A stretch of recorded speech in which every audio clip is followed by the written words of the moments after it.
Assalamualaikum warahmatullahi wabarakatuh. Mata kuliah Manajemen Pusat Data.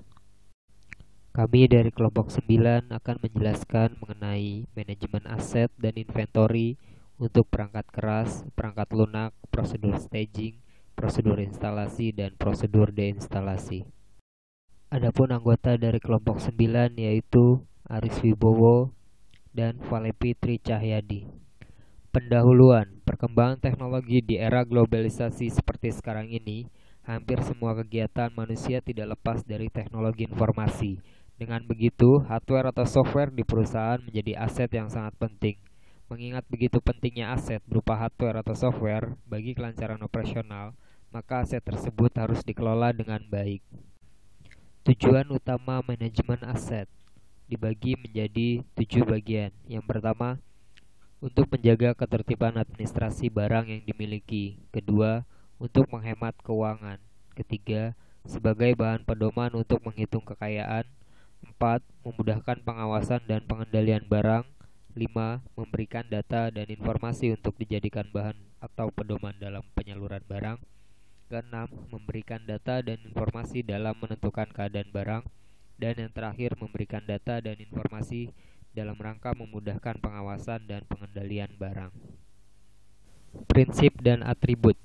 Prinsip dan atribut manajemen aset dibagi menjadi beberapa bagian. Yang pertama holistik, yang kedua sistematik, yang ketiga sistemik, yang keempat risk based, dan yang selanjutnya optimal, yang keenam sustainable, dan yang terakhir integrated.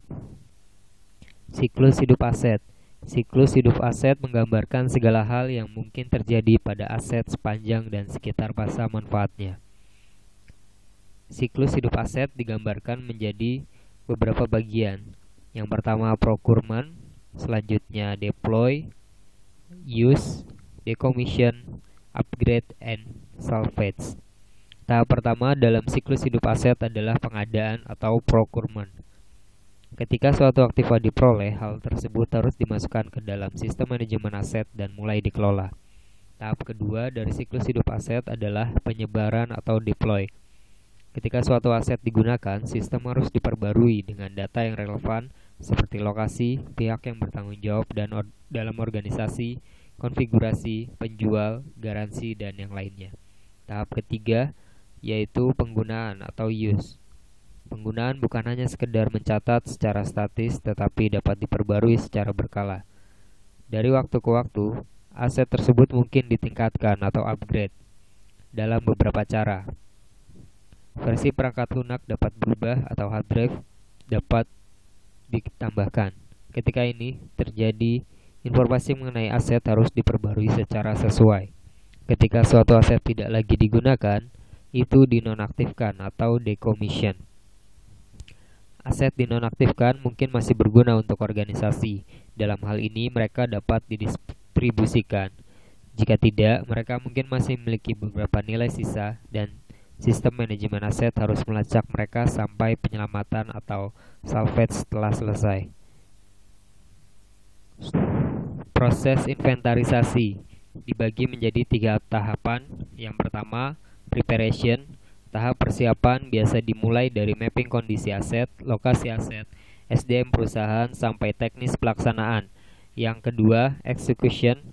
Tahap pelaksanaan dimulai ketika seluruh tahap preparation dipenuhi, di mana prosedur dalam inventarisasi dijalankan sesuai dengan schedule. Yang terakhir, finishing. Tahap akhir berkaitan dengan proses hasil laporan pelaksanaan inventarisasi sampai dengan laporan final hasil inventarisasi. Cara inventarisasi. Ada beberapa cara untuk menginventarisasi aset. Yang pertama, menggunakan buku data inventarisasi. Yang kedua, menggunakan software Microsoft Excel. Yang ketiga, menggunakan software IT Asset Management. Untuk poin nomor 3, ada beberapa kelebihan, yaitu dapat menginventory software dan hardware secara otomatis yang terhubung dengan jaringan. Yang kedua, dapat memperoleh data inventory secara lengkap dan akurat. Dan yang terakhir, dapat berinteraksi langsung dengan administrator jika ada kerusakan pada komputer. Proses staging. Ketika pengujian testing dalam bagian staging, data dari development akan disinkronisasi ke bagian staging. Tahap pengujian penerimaan pengguna atau UIT terjadi di bagian staging. Jika semua tes lulus, data akan disinkronisasi dari staging ke bagian delivery. ISO 55000. Standar ini menggambarkan mengenai sistem manajemen aset. Inti dari standarisasi ISO 55000 yaitu yang pertama, definisi aset dalam manajemen aset. Aset yang ada untuk memberikan nilai bagi organisasi dan para pemangku kepentingan, dan karenanya harus dikelola oleh sistem manajemen aset yang efektif. Selanjutnya, manajemen aset melayani tujuan untuk mencapai tujuan organisasi. Manajemen aset mentransfer tujuan organisasi ke dalam keputusan dan tindakan pengelolaan aset untuk mencapai tujuan tersebut. Selanjutnya, kepemimpinan dan komitmen sebagai modul penting dari manajemen aset. Kepentingan yang kuat dan budaya organisasi atau karyawan merupakan penentu penting untuk meningkatkan penciptaan nilai. Yang terakhir, implementasi dan perbaikan terus-menerus dari perhatian manajemen aset. Konfigurasi dan implementasi dari proses yang mendukung pencapaian tujuan organisasi, serta proses untuk menegakkan perbaikan terus-menerus sangat penting.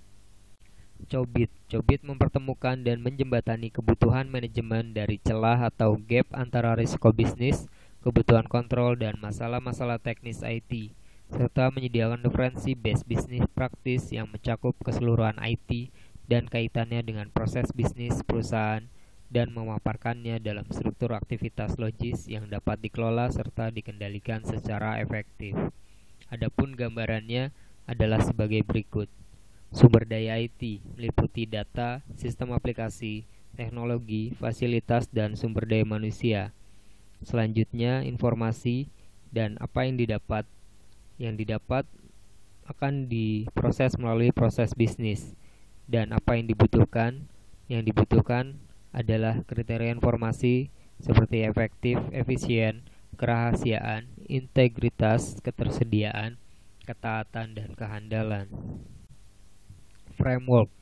Cobit Framework terdiri dari 34 high level control objektif dikelompokkan dalam 4 domain utama.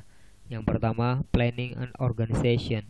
Domain ini menitikberatkan pada proses perencanaan dan penyelarasan strategi TI dengan strategi perusahaan. Yang kedua, acquisition and implementation.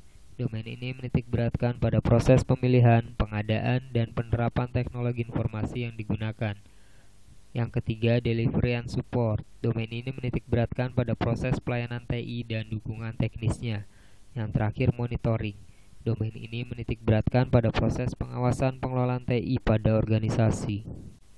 Kesimpulan, agar hasil inventarisasi dapat maksimal, biasanya diintegrasikan dengan sistem informasi atau software yang memadai dalam pengelolaan aset perusahaan, sehingga dapat diketahui aset yang harus dimiliki perusahaan dapat digunakan tepat guna sesuai fungsinya dalam mendukung kegiatan utama operasional perusahaan. Terima kasih. Berikut adalah hasil presentasi kami dari kelompok 9. Semoga bermanfaat.